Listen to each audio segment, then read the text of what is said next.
कल बच्चों हम लोगों ने पढ़ा था ideal characteristics of op amp. आज हम लोग पढ़ेंगे कि ऑपरेशनल एम्पलीफायर का ब्लॉक डायग्राम क्या होता है, इक्विवेलेंट सर्किट क्या होता है और ट्रांसफर कर्व कैसे बनाते हैं। तो सबसे पहले पढ़ेंगे हम लोग क्या, ब्लॉक डायग्राम।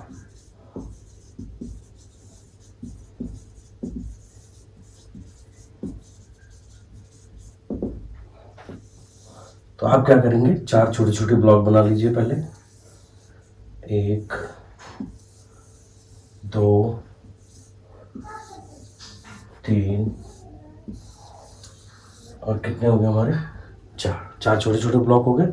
इनपुट कितने जाते हैं हमारे, 2, तो 2 इनपुट हो गए हमारे।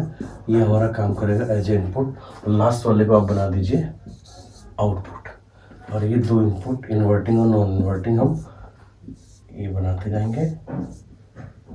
ये आ गया हमारा, ठीक है। ये हो गया हमारा क्या, इन्वर्टिंग।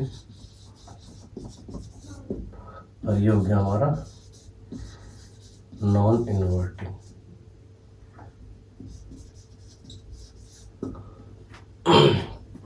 इसको बोलते हैं इंटरमीडिएट स्टेज।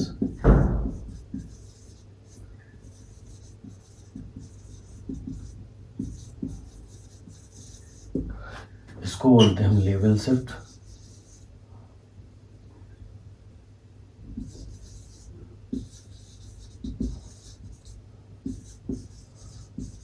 स्टेज। और ये होती है हमारी आउटपुट, है ना। तो ये हमारा क्या है, ये 2 इनपुट होते हैं, इसलिए इसको हम लिख देंगे ड्यूअल इनपुट।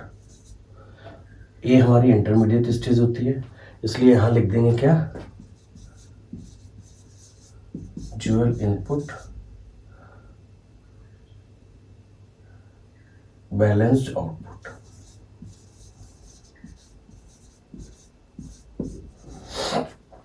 इनपुट दिया, यहाँ पे हमारा क्या हो गया, एम्पलीफाई हो गया सिंगल। अब क्या आएगा, लेवल शिफ्ट। लेवल शिफ्ट मतलब डीसी लेवल में हमारा शिफ्ट हो जाएगा। क्लैंपर में हम लोगों ने पढ़ा था, वो क्या करता था, पॉजिटिव हाफ साइकिल को नेगेटिव हाफ साइकिल में शिफ्ट कर देता था और नेगेटिव को पॉजिटिव में। और उसको क्या करता था, जो शिफ्ट करता था, रिमूव नहीं करता था, शिफ्ट कर देता था। शिफ्ट मीन्स उसका जो एम्पलीट्यूड है वो उतने ही टाइम्स बढ़ जाता था। तो अगर 10 वोल्ट हमारा शिफ्ट हो रहा है तो कितना हो जाएगा उसका आउटपुट, 20। 10 वोल्ट का अगर सिंगल, तो ये हमारा लेवल शिफ्ट काम करता है। इसको हम बोलते हैं emitter follower.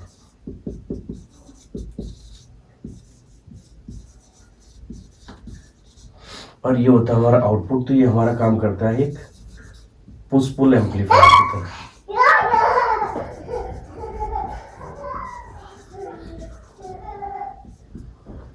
Push pull amplifier की तरह।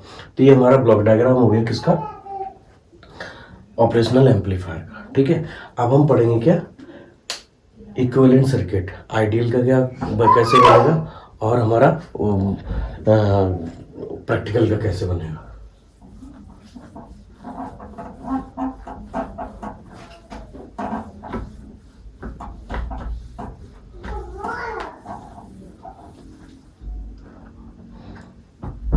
तो ये आ गया हमारा क्या,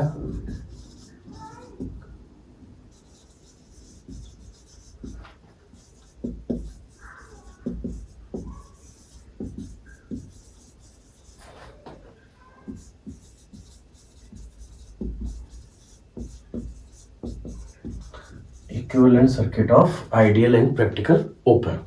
तो सबसे पहले हम किसका बनाएंगे, यहाँ पे आइडियल के लिए, और यहाँ पे बना देंगे हम प्रैक्टिकल के लिए। प्रैक्टिकल ओप एम्प के लिए और आइडियल ओप एम्प के लिए। तो आपको करना है, कुछ नहीं करना है, जो हम लोगों ने सिंबल बनाया था, ओप एम्प का सिंबल ड्रॉ किया था ना, तो सबसे पहले हम दोनों साइड में क्या बना लेंगे, सिंबल। बहुत आसान तरीका है। आप क्या करेंगे, ओप एम्प का सिंपल सा सिंबल बना लीजिए आप। ये हो गया, ये होता है माइनस, ये होता है plus, pin number 2, pin number 3। ये होता है हमारा इन्वर्टिंग इनपुट। ये होता है हमारा क्या, नॉन इन्वर्टिंग इनपुट, ठीक है। ये 7 हो गया, ये 4 हो गया, ये प्लस VCC और ये माइनस VCC, और ये हमारा क्या हो गया, आउटपुट, ठीक है। ये आपने सिंबल ड्रॉ कर लिया। अब क्या करना है, आपको आइडियल ओप एम्प की कैरेक्टरिस्टिक्स पे जाना। कौन सी कैरेक्टरिस्टिक्स, बस 2, जो हमारे रेजिस्टेंस रिलेटेड थी। तो फर्स्ट कंडीशन क्या थी हमारी आइडियल ओप एम्प के लिए रेजिस्टेंस की? फर्स्ट कंडीशन थी कि हमारा आर इन है वो क्या होना चाहिए? इनफाइनाइट। ठीक है। और फर्स्ट कंडीशन हमारी थी कि इनपुट रेजिस्टेंस क्या होना चाहिए? हमारा इनफाइनाइट। अगर इनपुट करंट इनपुट रेजिस्टेंस हमारा इनफाइनाइट है तो इसका मतलब क्या है कि आई इन क्या है हमारा? जीरो, है ना? तो आई इन अगर हम जीरो लेना है और इनपुट रेजिस्टेंस हमें क्या लेना है? इनफाइनाइट लेना है। तो आई इन जीरो कब होगी? जब हमारा वो सर्किट कैसे काम करेगा? ओपन सर्किट की तरह। अगर कोई भी सर्किट हमारा ओपन सर्किट की तरह काम करेगा तो उसमें जो करंट जाएगी वो हमारी क्या होगी? जीरो, क्योंकि सर्किट कंप्लीट ही नहीं है। तो हम क्या करेंगे, इसको, ये हमारा इनपुट हो गया, ये ऐसे किया और इसको ऐसे ही छोड़ दिया। यहां पे लिख देंगे हम क्या? आर क्या है हमारा? इनफाइनाइट। ठीक है।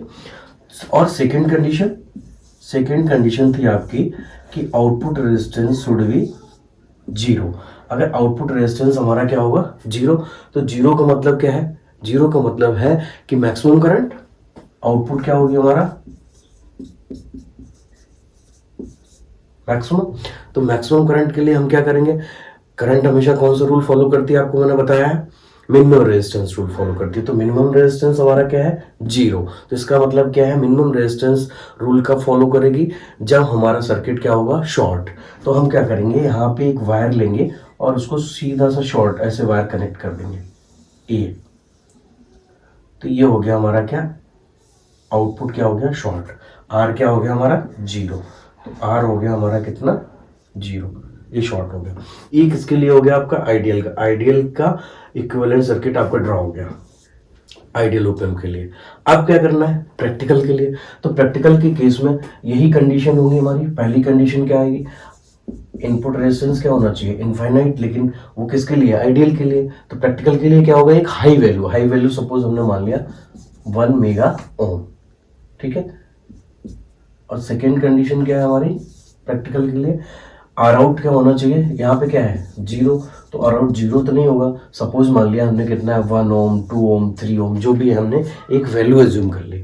आप क्या करेंगे? यहाँ भी वही ओप एम्प का वो ड्रॉ करेंगे आप सिंबल 6 7 4, ये 2 हो गया, ये क्या हो गया आपका 3, ये 2, ये 3, ये प्लस और ये माइनस, है ना? ये हो गया वही इन्वर्टिंग इनपुट और ये हो गया आपका नॉन इन्वर्टिंग इनपुट, है ना? सारा ड्रॉ कर लिया। अब आपको यहाँ देखना है आर इन की वैल्यू क्या है हमारा? 1 मेगा ओम। तो हम क्या करेंगे? इनपुट पे 1 मेगा ओम का एक रेजिस्टेंस लगा देंगे। हमने हाई वैल्यू एज्यूम कर लिए प्रैक्टिकल के लिए। तो एक यहाँ से ये लेंगे और यहाँ पे एक रेजिस्टेंस लगा देंगे। ये हो गया हमारा इनपुट रेजिस्टेंस। ये हो गया हमारा क्या? R in equals to 1 mega ohm. ऐसे लिख दिया। ठीक है। अब आर आउट हमारा क्या है? 1 ओम ले लिया सपोज हमने। तो आउटपुट पे एक रेजिस्टेंस लगा दिया ऐसे। ठीक है। ये यहाँ पे आ गया। ये हमारा क्या आ गया? Are out. सपोज हमारा क्या हो गया? 1। तो ये इक्विवेलेंट सर्किट ड्रॉ हो गया आपके किसके लिए? आइडियल के लिए। और ये किसके लिए हो गया हमारा? प्रैक्टिकल के लिए। ठीक है। देखिए कितना इजी है, कुछ नहीं करना आपको, सिंबल ड्रॉ करने और ये जो दो कैरेक्टरिस्टिक्स थी हमारी ओप एम्प की उनको सेटिस्फाई कर देना है इसके थ्रू। तो ये हमारा क्या हो गया? इक्विवेलेंट सर्किट डायग्राम किसका? ऑपरेशनल एम्पलीफायर का, आइडियल के लिए और प्रैक्टिकल के लिए। ठीक है। अब हम पढ़ेंगे ट्रांसफर कर्व।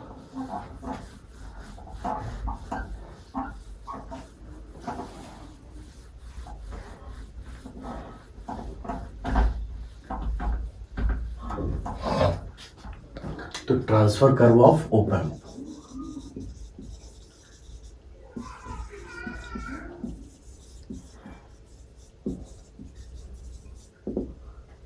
तो ये एक्चुअली होता क्या है ट्रांसफर कर्व? ट्रांसफर कर्व हमारा एक्चुअली आपको पता है ए इक्वल्स टू क्या होता है हमारा?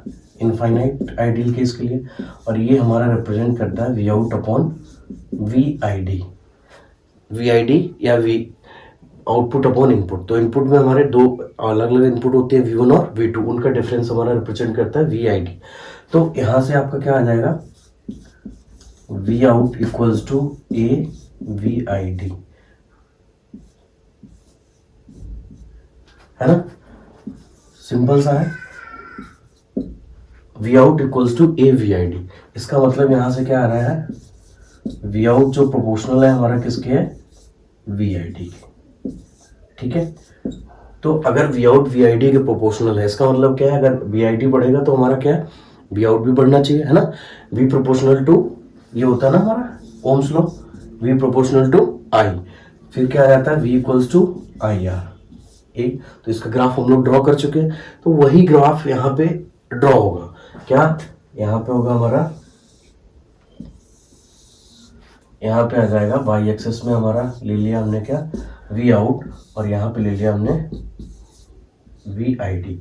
तो ये ओरिजिन से पास होगी हमारी लाइन, एक तो ये बन गई, और नेगेटिव के लिए हमारी क्या बन जाएगी, ये बन गई, ठीक है। इस वाले वोल्टेज को जो हम बोलते हैं, ये जो मैक्सिमम वोल्टेज होता है यहाँ तक जहाँ तक जाता है, ये इसको बोलते हैं हम प्लस वी सेट। इस वाले वोल्टेज को बोलते हैं हम plus V sat. V sat का मतलब अभी मैं बता रहा हूँ आपको क्या होता है, क्या है ये, इसको बोलते हैं हम माइनस वी सेट। अब यहां से देखते हैं, है ना, V proportional to I, graph Ohm's law के अकॉर्डिंग कैसे जाता था हमारा, ये वाला, यहाँ होता था, सॉरी यहाँ होती थी हमारी करंट, और यहाँ होता था हमारा वोल्टेज। तो ये किसको रिप्रेजेंट करता था, हमारे रेजिस्टेंस को, किसको रिप्रेजेंट करता था, हमारे रेजिस्टेंस को, ठीक है। तो यहाँ पे क्या है, वी आउट प्रोपोर्शनल क्या है हमारा, वी आई डी, ठीक है। तो यहाँ से देख रहे हैं हम, जैसे जैसे वी आई डी बढ़ा रहे हैं तो वी आउट भी हमारा क्या है, बढ़ रहा है, और ये पॉइंट पे आके ये क्या हो जा रहा है, सैचुरेट। सैचुरेट मतलब कांस्टेंट हो जा रहा है। इसका मतलब क्या है कि वी आई डी के बढ़ाने से हमारा आउटपुट तो बढ़ रहा है, लेकिन एक पॉइंट ऐसा आता है, इस पॉइंट पे, इस वाले पॉइंट पे हमारा आउटपुट क्या हो जा रहा है, कांस्टेंट। तो जिस पॉइंट में हमारा आउटपुट कांस्टेंट हो जाता है, और ये जो कांस्टेंट आउटपुट है उसको हम बोलते हैं सैचुरेशन वोल्टेज, वी सेट। इसको डिनोट करते हैं हम प्लस वी सेट, और नेगेटिव साइड में इसको हम डिनोट करते हैं माइनस वी सेट। तो प्लस वी सेट कब आता है, माइनस वी सेट कब आता है, ये एक्चुअली हमारा क्या होता है, वी आई डी होता है हमारा V1 माइनस V2, है ना। तो इसका हम कभी कभी क्या ले लेते हैं, मॉड ले लेते हैं। तो अगर मॉड लेंगे, अगर पॉजिटिव वैल्यू आएगी तो हमें क्या देगा, प्लस वी सेट, और नेगेटिव वैल्यू अगर इसकी आएगी, मॉड की नेगेटिव वैल्यू तो होती नहीं, अगर हम ये वैल्यू लेके चलेंगे तो अगर नेगेटिव वैल्यू आएगी तो हमारा आउटपुट क्या आएगा, माइनस वी सेट। ये डिपेंड करता है कि हमारा ऑप एम्प है कैसा, वो हम आगे पढ़ेंगे, इन्वर्टिंग और नॉन इन्वर्टिंग। फिर लास्ट में कंपैरेटर जब हम लोग पढ़ेंगे तो वहां से आपको क्लियर हो जाएगा कि ये है क्या चीज़। तो आपको पता चल गया कि ट्रांसफर कर्व हम कैसे ड्रॉ करते हैं। बस ये देख लीजिए, बस इस वाली इक्वेशन को रिप्रेजेंट करते हैं हम किसके थ्रू, ट्रांसफर कर्व के थ्रू, V out proportional to V I D, ठीक है। तो ये हो गया हमारा ट्रांसफर कर्व किसका, ऑपरेशनल एम्पलीफायर, ठीक है। अब हम पढ़े